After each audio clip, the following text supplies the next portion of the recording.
یہ کسی روایت کی سند صحیح ہو تو وہ روایت صحیح بن جاتی ہے. انہوں نے یہ سمجھا کہ اگر سند صحیح ہو نا بس حدیث صحیح ہے. اور نہ میرا بھائی، سند کا صحیح ہونا، صحت السند صحت الاسناد لا یستلزم صحت المتن. سارے محدثین سارے فقہا لکھ گئے کہ اس سے دھوکہ نہ کھانا کہ کسی روایت کی سند صحیح ہو تو وہ روایت بھی صحیح ہو، کوئی ضروری نہیں. آپ پریشان ہو گئے. روایت کی سند صحیح، سارے راوی سکھا، لیکن ضروری نہیں کہ وہ روایت بولو وہ روایت صحیح ہو، یہ کوئی ضروری نہیں. ہاں حدیث کے صحیح ہونے کے لیے ضروری ہے سند صحیح ہو، لیکن سند صحیح ہو تو روایت بھی صحیح ہے، یہ کوئی ضروری نہیں. اور یہی وجہ ہے کہ یہ لوگ نہیں سمجھتے، اس لیے کہ سند کے صحیح ہونے کے بعد سب سے پہلی شرط یہ ہے کہ وہ کتاب اللہ کے مخالف نہ ہو، قرآن کے مخالف نہ ہو. یہ سندیں ساری پیچھے رہ گئی قرآن کے. اور یہ میری بات نہیں، آج کچھ چبل اٹھ کے کہتے ہیں جی انکار حدیث کی بو آتی ہے، یہ اپنے ناک کا علاج کرا. یہ امام ابو حنیفہ، امام شافعی، امام احمد، امام مالک، امام بخاری خود اور سارے محدثین اہل اصول سب کا یہ ضابطہ ہے کہ اے لوگوں، روایت کی سند صحیح ہو تب بھی روایت صحیح تب بنے گی کہ اس کے لیے شرط ہے کہ وہ کتاب اللہ کے مخالف نہ ہو. ایک اور بھی شرط ہے، 4 شرطیں ہیں سند صحیح ہونے کے بعد. اور یہ جتنے بیٹھے ہیں جی اسناد صحیح علی شرط شیخین فلاں، بس ٹھیک ہے، انٹرنیشنل نمبری کے مطابق فلانی، کہ آگے سارے ہوتے ہیں الو، کہتے ہیں بالکل صحیح ہے نا، اس کو پتہ نہیں حدیث صحیح ہوتی کیا ہے. سب سے پہلی بات ہے کہ قرآن کے مخالف نہ ہو. اور قرآن کہے اولئک هم الصادقون،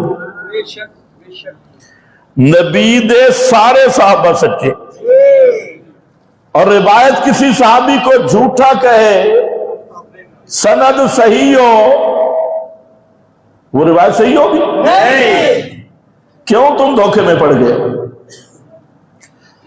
قرآن کا انکم میتون وانہم میتون، انکم بعد ذالک لمیتون ثم انکم یوم القیامت تبعثون. اور قرآن کہے فیمسک التی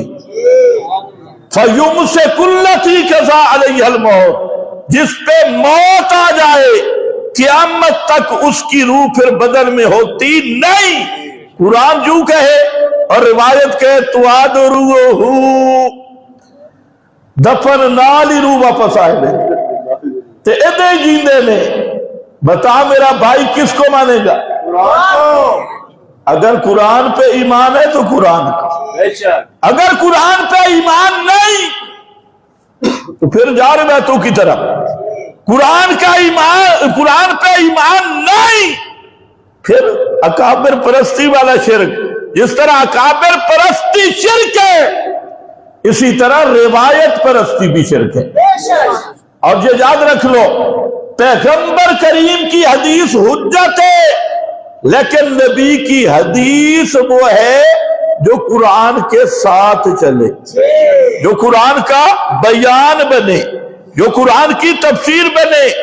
قرآن سے ٹکرانے والا قول، مثال میں دیتا ہوں، مسلم میں حدیث ہے، مسلم میں، ترمذی میں، اور اسنادہ صحیح، سند بالکل صحیح ہے. اور وہ یہ ہے کہ نبی کریم علیہ السلام نے بغیر کسی عذر، بغیر کسی بارش کے، بارش بھی نہیں تھی، عذر بھی نہیں تھا، آپ نے کئی نمازیں کٹھی کر کے پڑھی ہیں مدینہ کے اندر. اب اسناد صحیح تو آ گئی ہے, سند صحیح آ گیا, سند صحیح ہے, بارش بھی نہیں, سفر بھی نہیں, عذر بھی نہیں, اور بعض روایتوں سے پتہ چلتا ہے کئی دن کی نمازیں, بعض میں کچھ نمازیں مختلف جمع کر کے پڑھی. اب جو انٹرنیشنل نمبر والے انٹرنیشنل نسل ہے وہ کیا کہتے ہیں, حدیث نمبر فلاں, صفحہ نمبر فلاں. مجھے اس ہفتے میں 10 فون آئے اچھے اچھے مولویوں کے, خدا کے لیے اس حدیث کا جواب دو. میں نے کہا تمہارا دماغ خراب ہے, اسناد صحیح, سند صحیح آ گیا اور حدیث کیا آئی. میں نے کہا آپ مجھے یہ بتائے کہ اگر نمازوں کے لیے اوقات کی پابندی نہیں, توجہ میری طرف رہے, بغیر عذر کے جمع کرنی ہے, تو یہ جبریل کیوں آیا تھا؟ معراج کے بعد جبریل آیا تھا اور 2 دن آپ کے ساتھ رہا, اور جبریل نے بنا کر کے دیتا نمازوں کے اوقات کہ زور کی نماز کا وقت یہ ہے, عصر کا یہ ہے, مغرب کا یہ ہے, سارا کر کے پہلا وقت یہ ہے, آخری وقت یہ ہے, اور پھر فرمایا الوقت بین ھذا الوقتین, نمازوں کا جو وقت ہے ان 2 وقتوں کے درمیان ہے. یہ مرضی کرنی ہے.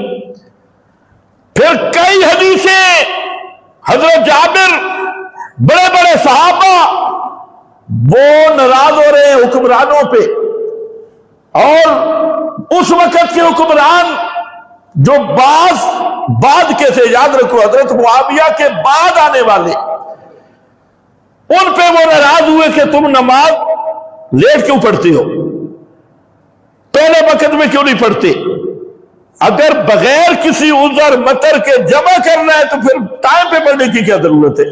پھر تو جب دکان سے آدمی چھٹی کرے نمازیں کٹھی پڑھ لے, پھر وقتوں کی پابندی کیوں ہے؟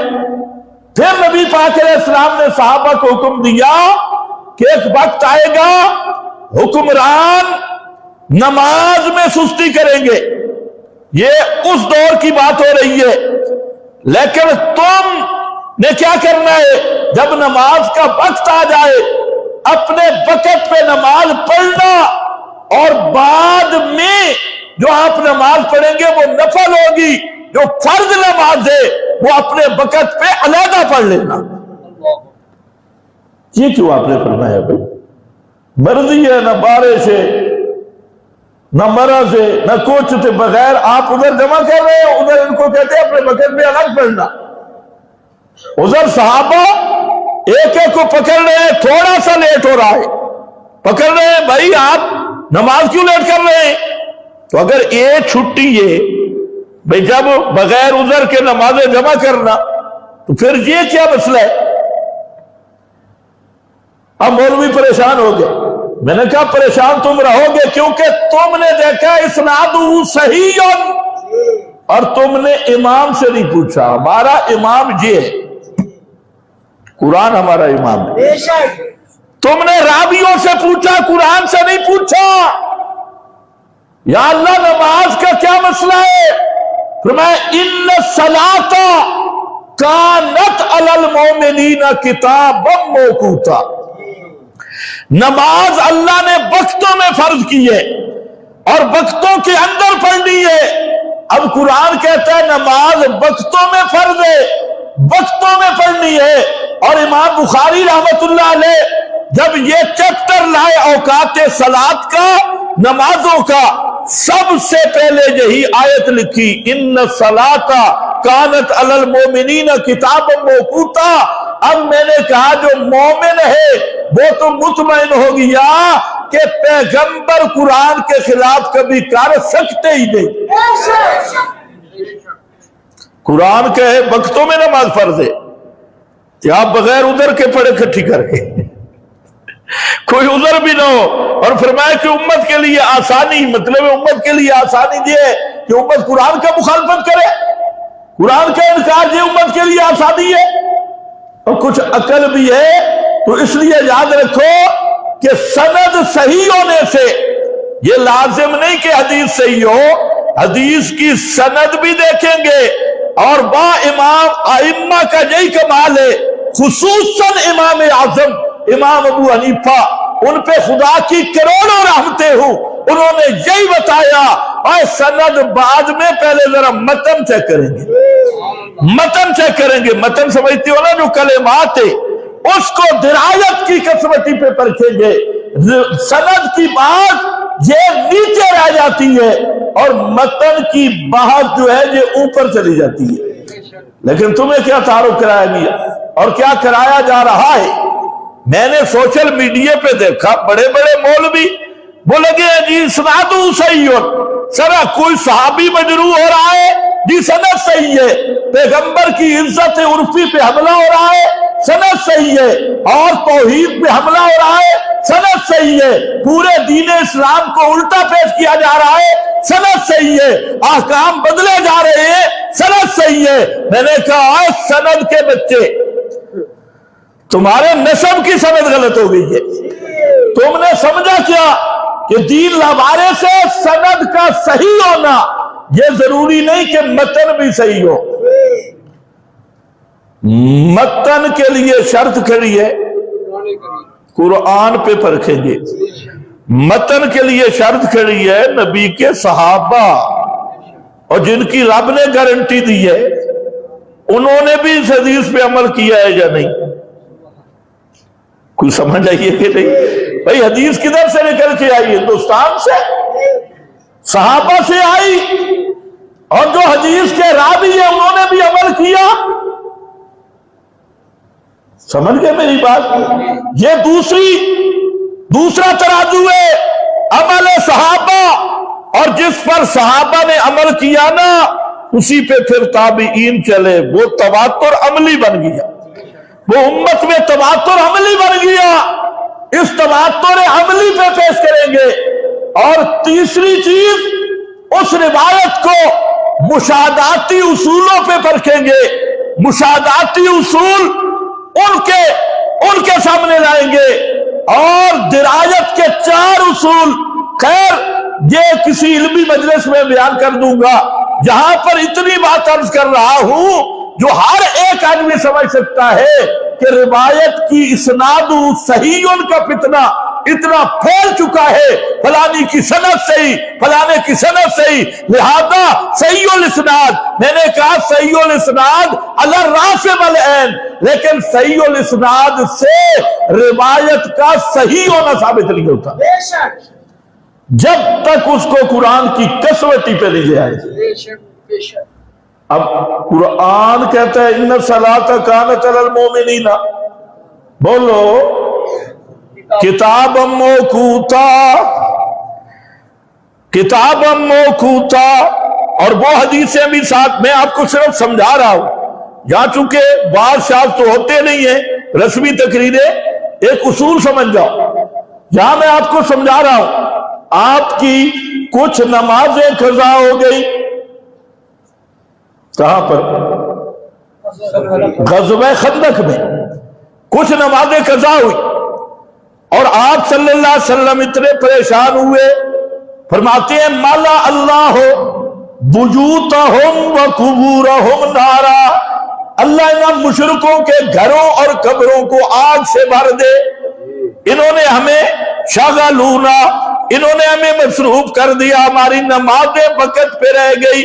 وہ میدان جنگ کا عذر تھا کہ اگر ویسے ہی سہولت ہے جب مرضی چاہے پڑھ لو، تو کیوں آپ بد دعائیں کر رہے تھے ان کے حق میں، اور کیوں آپ پریشان ہو گئے تھے؟